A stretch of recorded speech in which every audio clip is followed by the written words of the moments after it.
শেখ হাসিনার কিন্তু এইভাবে পতন হতো না।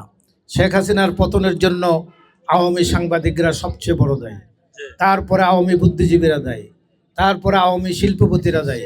তাকে এমনভাবে চাটুকারিতা করেছেন, এমনভাবে তোষামদি করেছেন, যে কারণে শেখ হাসিনা এই নিজেই একটা ফ্যাসিস্ট হয়ে গেছেন। ফ্যাসিস্ট বানানোর মূল কারিগর ছিলেন সাংবাদিকরা, তারপরে সুবিধাবাগী দলবাজ বুদ্ধিজীবীরা, তারপর শিল্পপতিরা, তারপরে দলবাজ প্রশাসনরা। অতএব আপনারা যারা সাংবাদিক বস্তুনিষ্ঠ সংবাদ পরিবেশন করবেন, বিএনপির দলবাজি করার দরকার নেই, অন্য কারো ব্যাপারে তোষামদিরও প্রয়োজন নেই। আমাদের আপনাদের প্রতি আহ্বান থাকবে, আপনারা অন্ধভাবে আমাদের প্রতি কোনো কিছু লিখবেন না। আপনারা অন্ধভাবে তারেক রহমানকে সমর্থন করবেন না। তারেক রহমানের যতটুকু ভুল ততটুকু ধরবেন।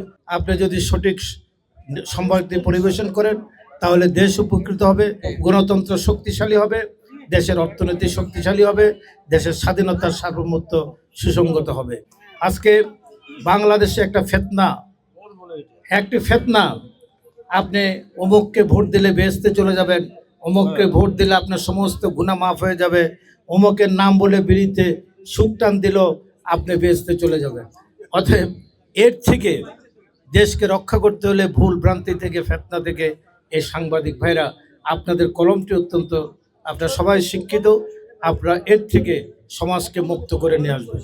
সমাজকে মুক্ত না করলে আমাদের অনেক দুর্গতি আছে। শেখ হাসিনা যদি 18 নির্বাচনটা সুষ্ঠুভাবে দিতেন, যদি 14 বেগম খালেদা জিয়াকে নিয়ে নির্বাচন করতেন, তাহলে কি শেখ হাসিনার এই অবস্থা হতো না।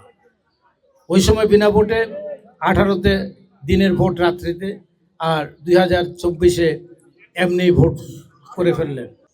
শেখ হাসিনা বারবার এখান থেকে উঠে নিতে চেয়েছেন। বেগম খালেদা জিয়ার সম্পর্কে বলছেন এই বুড়ি মরে না কেন, এই কথা বলেছেন।